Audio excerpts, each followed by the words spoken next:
Hello दोस्तों, कैसे हैं आप लोग। उम्मीद करता हूं कि अच्छे होंगे। तो दोस्तों, आज मैं एक बहुत बढ़िया कहानी लेकर आया हूं, तो आप लोग सुने और खूब सारा प्यार दुलार दें। तो चलिए सुनाते हैं। पापा देश की आर्मी में थे। बचपन से ही मेरी समझ विकसित होने के साथ ही मेरे पापा मेरे सर्वोच्च आदर्श मेरी मम्मी भी हो गए थे। स्कूल के एनुअल स्पोर्ट्स में मैं तब 10 साल का था। उन्होंने मुझे फुटबॉल खेलते देखा था। उन्हें मेरे में गॉड गिफ्टेड प्रतिभा प्रतीत हुई थी, अतः उन्होंने तभी से मेरा फोकस अध्ययन से ज़्यादा खेल पर लगवा दिया था। उन्होंने मुझे सुप्रसिद्ध कोच से कोचिंग दिलवाना आरंभ किया था। जूनियर वर्ग में मेरी उपलब्धियों पर उनकी प्रसन्नता की सीमा नहीं रहती थी। ऐसे में जब 17 साल की आयु में ही मेरे प्रदर्शन के आधार पर मेरा विश्व कप फुटबॉल के लिए टीम में चयनित होना तय सा हो गया था, वे अत्यंत खुश हुए थे और विश्व कप की व्यग्रता से प्रतीक्षा करने लगे थे। तब पश्चिमी एशिया के डिस्टर्बेंस में हमारे राष्ट्रपति ने अपना सैन्य बल, जिसमें मेरे पापा भी थे, वहां भेजा था। विश्व कप को अभी 4 माह शेष थे। तब मनहूस समाचार मिला था कि टेररिस्ट एनकाउंटर में मेरे पापा वीर गति को प्राप्त हो गए हैं। उनका शव यहाँ लाया जाकर अत्यंत राजकीय सम्मानपूर्वक दफनाया गया था। उस सम्मान को देखते हुए हमारा मातम गौरव बोध में बदल गया था। एक बार मुझे विचार आया कि मैं भी आर्मी ज्वाइन करूं और राष्ट्र सेवा के लिए पापा जैसे हैं अपना जीवन समर्पित करूं। मेरी मम्मा को जब मैंने अपनी अभिलाषा बताई तो उन्होंने इस विचार के लिए मुझे शाबाशी दी।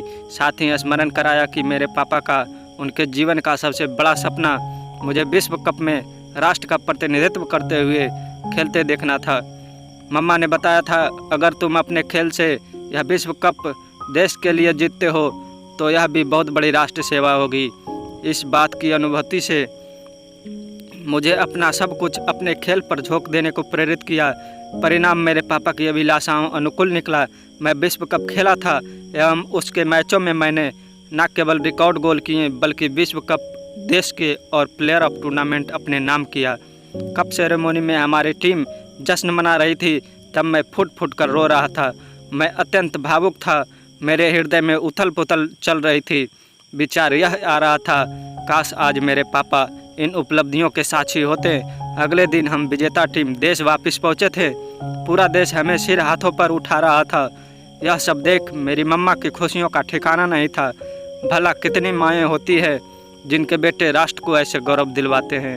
मेरे सौभाग्य के समानांतर ही मगर मेरा दुर्भाग्य अभी भी साथ चल रहा था।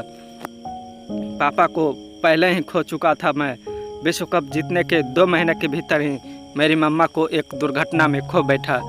यद्यपि देश मुझे गौरव से हाथों हाथ उठा रहा था, मगर मैं स्वयं को अनाथ अनुभव कर रहा था।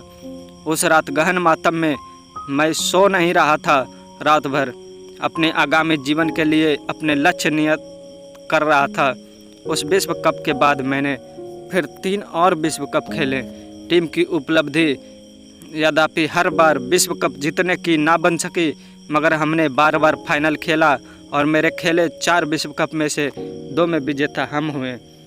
इन विश्व कप में मेरे द्वारा किए गए गोल इतने हो गए कि यह असंभव दिख रहा था कि यह रिकॉर्ड आगामी कई विश्व कप में तोड़ा जा सकेगा। इस बीच मम्मा के देहांत वाली रात को मेरे तय संकल्प अनुसार मैं अपने सामाजिक एवं मानवता दायित्व को निभाता चल रहा था। अपने आदर्श मेरे पापा को चाहे उनकी मौत के बाद ही सही, मैं वैश्विक स्तर पर सर्वश्रेष्ठ पापा होने का सम्मान सुनिश्चित करने की दिशा में मैं काम करता रहा। मैंने उनके समय के हमारे जीवन स्तर और जीवन शैली ही जारी रखा, जिसमें मेरी आवश्यकताओं पर लगने वाला धन ज़्यादा नहीं होता था, जबकि देश और मेरे प्रशंसक लगातार मुझ पर बेतहाश धन बरसा रहे थे।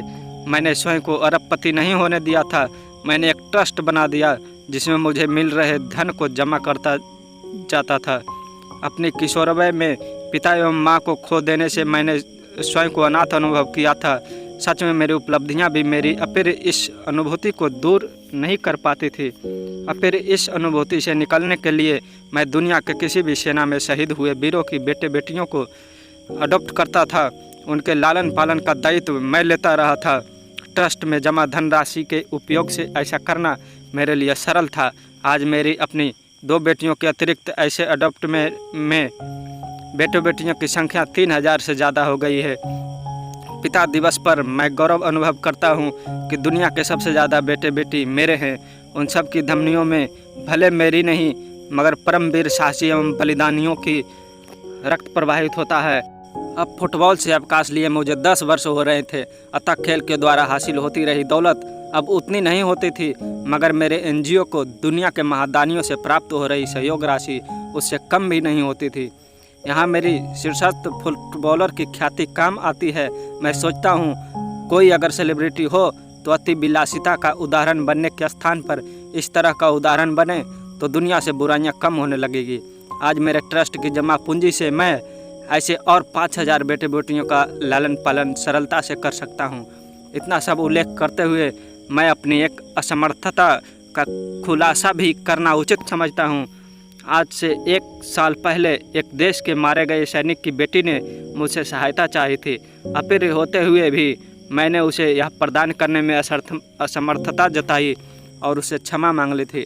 कारण यह था कि जिस देश की सेना में उसके पापा सैनिक थे वह देश अपनी सेना का उपयोग आतंकवादी बनाने के लिए करता था। ऐसे में यह मुझे जम नहीं रहा था कि जिन आतंकवादियों ने से इनकाउंटर में मेरे पापा ने अपनी जीवन बलिदान किया, उन जैसे आतंकवादी को बनाने सहयोग करने वाली सेना के मारे गए सैनिक के परिवार को मैं सहयोग करूं। ऐसा किया जाना मेरे पापा के साथ ही नहीं मानवता के साथ भी अन्याय होता कि जो किसी व्यक्ति के अकाल मौत के कारण बनते हैं, परोक्ष रूप से ऐसे विचारों को मैं सशक्त करूं। यहाँ मैं उस बेटी से क्षमा प्रार्थना करता हूँ। मैं जानता हूँ कि वह स्वयं दोषी नहीं है, मगर उसे अपने देश की काली करतूतों की सजा अभाव एवं अनाथ रहते हुए भुगतनी होगी। तो दोस्तों, जो भी अपने पापा से प्यार करते हैं वो कमेंट में लव यू पापा ज़रूर लिखें और चैनल को सब्सक्राइब ज़रूर कर दें। धन्यवाद।